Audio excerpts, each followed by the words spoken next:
Kia ora and waia everybody. Thank you all for making time to today. What I want to talk about tonight is immigration, power, and the way governments mobilise fear. I will highlight how the type of violent immigration enforcement we are seeing in the US does not just appear suddenly. It is developed gradually through laws, policing, and political propaganda that scapegoats migrants for the failings of capitalism. What we are seeing in the US signals a global rise in anti-immigration sentiments, which have already washed upon our shores. And I just want to make a quick disclaimer that the content I'm about to discuss tonight may be intense. So if anyone needs to step outside or grab some water at any point, feel free to do so.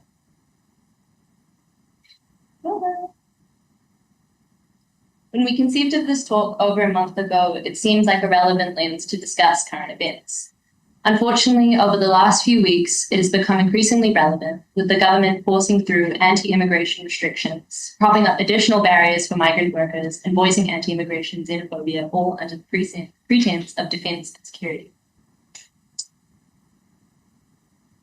This aligns with what is currently happening in the States. Trump has escalated an already inhumane immigration enforcement system through ICE, expanding detention, deportation, and the use of militarized policing against migrant communities, which has cost lives. The New Zealand coalition government has consistently shown itself to side with the American neoliberal agenda. I also want to acknowledge the considerable differences between what is going on here and the context of the US. In Parliament this month, the Immigration, Fiscal, Sustainability and System Integrity Amendment Bill was introduced with the aim of passing it into law by the end of this term. Under this new bill, immigration officers will be able to ask suspected overstayers for identification in homes and in workplaces. Recently, we've also discovered, and by discovered, I mean that literally as discovered, as there has been no public announcement or discourse about this, that under the new enhanced border security partnership between NZ and the US, our biometric information or our biological information may be given to the US, supposedly for border security control. And yes, biometric sharing already exists between Five Eyes countries, so New Zealand, Australia, Canada, the US, and the UK, but in a much more restricted capacity. This new deal would be a complete breach of the privacy of all New Zealanders. For Māori, in which DNA and whakapapa are considered precious taonga, the effects of this could be devastating. These decisions are being made by the government without any public say or involvement. There's also the Arms Bill, which aims to loosen some of the current gun control laws of the 1983 Act. These kinds of deregulation bills risks recreating the very conditions that allowed the worst ever white supremacist terrorist attack that this country has ever seen in 2019.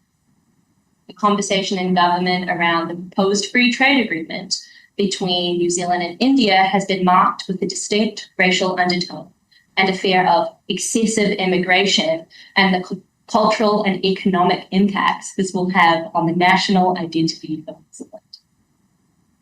Fortunately, this also coincides with rising anti-immigration sentiments, as in January when Brian Tamaki organised his anti-immigration march, and the two recent interruptions of Sikh religious processions in both Tauranga and Auckland by protesters linked to Destiny Church and the True Patriots of New Zealand.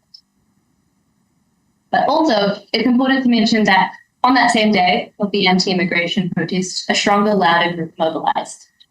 The Toitu Te Aroha group showed up and supported migrant communities. This coalition government, since its inception, has tried to shove through as much legislation and propaganda as it can to ensure the interests of business are put before people, and the most marginalised communities become more vulnerable. We've seen this with the Treaties Bill, which aimed to divide New Zealand and undermine Māori, with the Regulatory Standards Bill, a massive expression of the neoliberal agenda, cutting pay equity, restricting puberty blockers, exploring AUKUS as remotely an option, all whilst the Prime Minister fumbles over his words, mixing up Iran with Ukraine and Israel, and then accidentally saying he'd extend visas for people in New Zealand whose homes have been affected by the war in Iran. We've had to protest government attack after government attack, And in doing so, we have strengthened circuits of solidarity that have reinforced the value of collective action. The movement for a free Palestine has particularly strengthened these networks, our confidence, and our ability to resist. So, what is the connection between ICE and rising anti-immigrant sentiment and policy in New Zealand? ICE, or the Immigration and Customs Enforcement in the US, was not created in a day. This has been a long, steady, and violent process over many decades, even centuries of increased militarization, increased spending on defense and security, and a well-oiled propaganda machine blaming migrants for the pitfalls of capitalism. We have seen rampant police brutality in the US for decades, which has disproportionately targeted Black and Latino communities.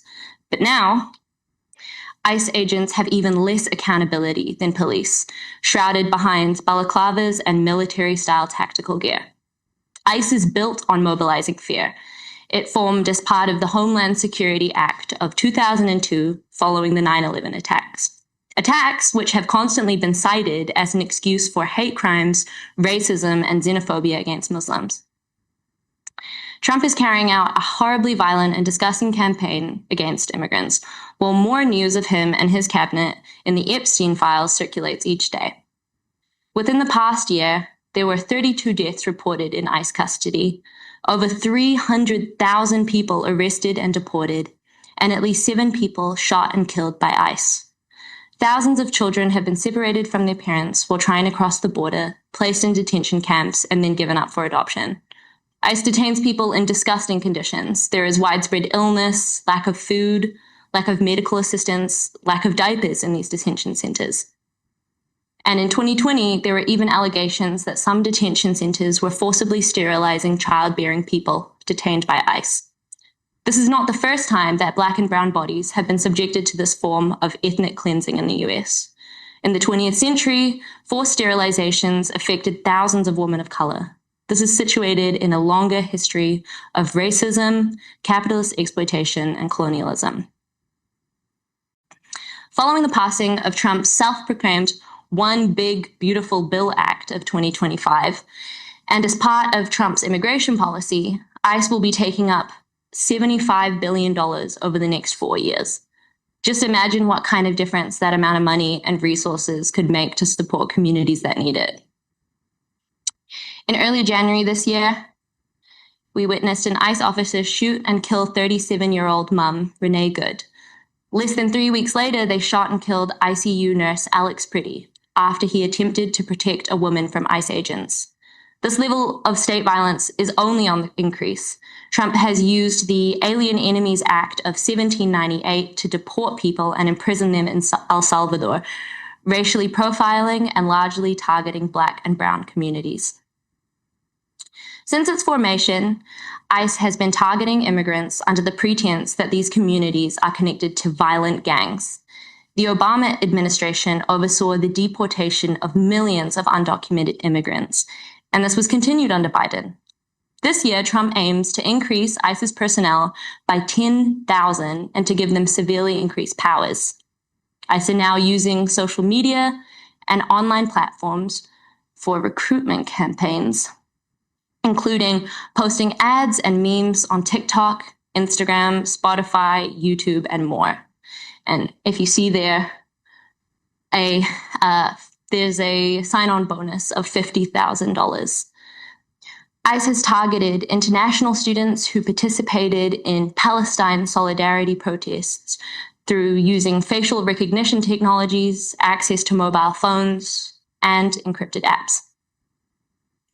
The Abolish ICE movement, which gained support in 2018, has continued the work of protesting the agency and has gained renewed support following Trump's second term. There have been over 300 anti-ICE protests this year across the nation, and only last month, at the beginning of the Milan Cortina 2026 Winter Olympics, large protests erupted in Milan and across Italy, responding to the planned presence of ICE agents and the environmental impact of the Games. Banners read out, "Get out of the Games, genocide states, fascist police, and polluting sponsors." So as I've outlined, ICE was not created overnight. It was enabled through ongoing processes of giving immigration officials increased powers to search, detain, and target migrant communities, along with producing decades of propaganda to justify to the public the horrific level of violence. So, centering back here, we have to acknowledge that New Zealand has its own history of racial profiling, violent arrest, and forced deportation. The dawn raids of the 1970s and 80s were one of the New Zealand government's most shameful attacks on Pacific communities, in which Pacific people were disproportionately targeted and deported for overstaying on short-term contracts, even though they only accounted for 1/3 of all overstayers. Police entered and searched Pacific Islanders' homes at random hours, late at night, and early at dawn, using intimidation tactics and dogs to find suspected overstayers and to deport them. Random police checks were also done at work, on public transport, and in city centres, racially profiling Pacific people.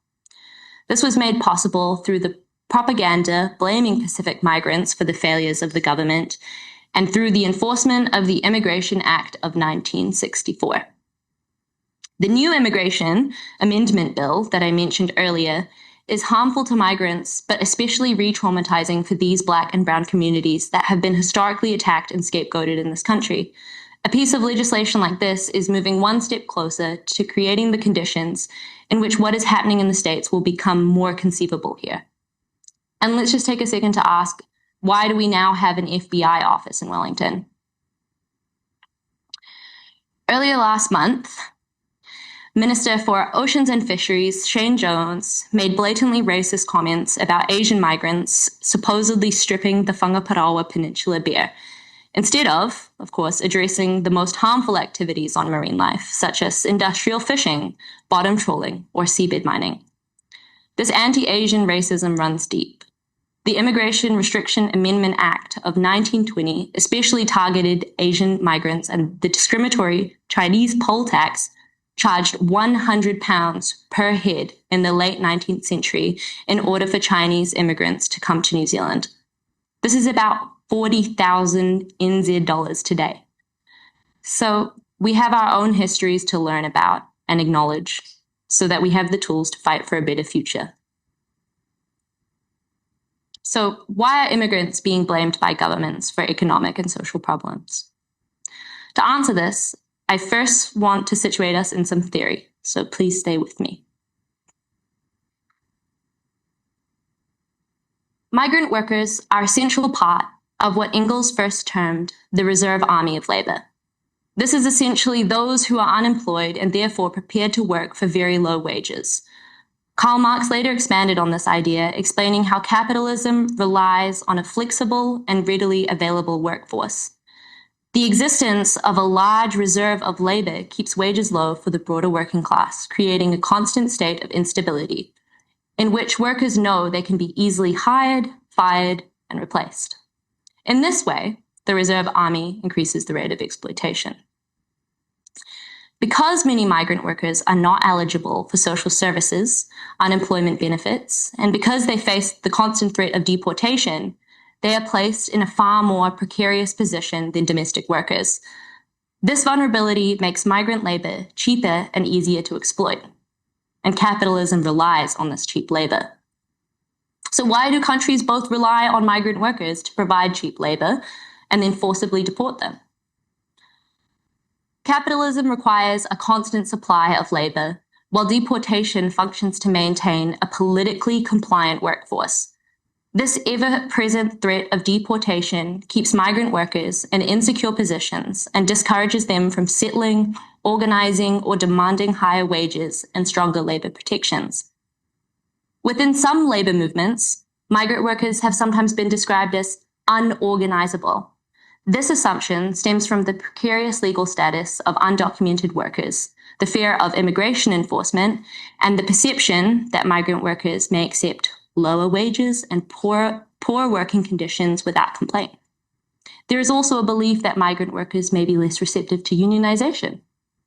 While these conditions certainly create barriers to collective action, they do not mean that migrant workers are incapable of organising. In fact, history shows that migrant workers have repeatedly resisted exploitation and played central roles in labour struggles. Migrant workers have often been at the forefront of strikes, union organising, and political activity. In July last year, protesters demonstrated in West Auckland in response to the physical assault against migrant worker Satnam Singh.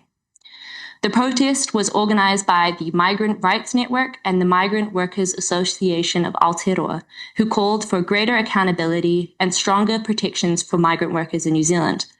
Again, in December last year, dozens protested outside Immigration Minister Erica Stanford's office in response to migrant exploitation.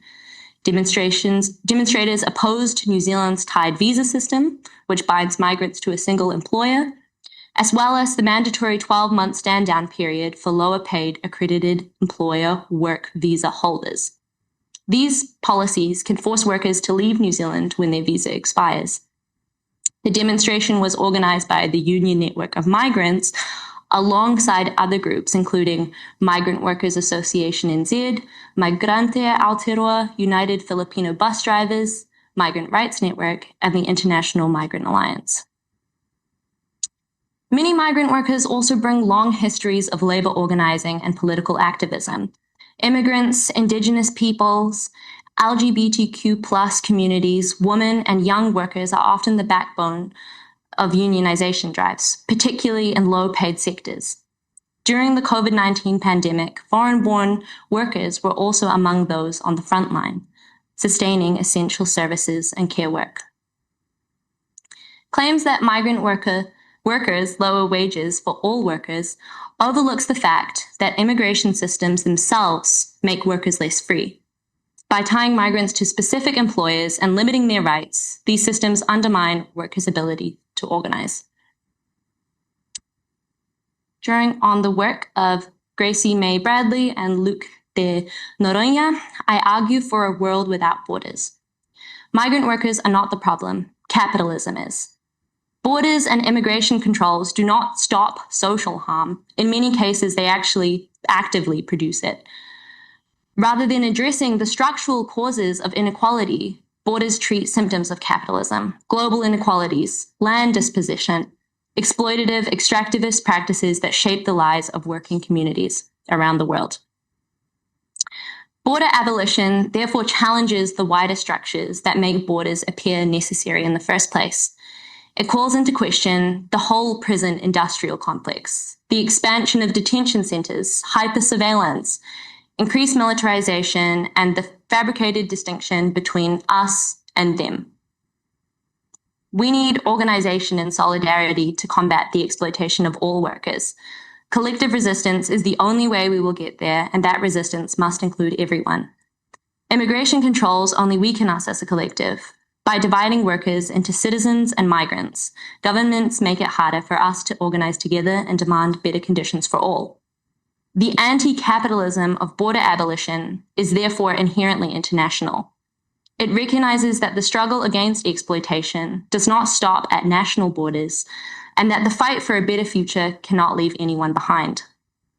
Ultimately, the struggle for freedom is also a struggle for movement and agency.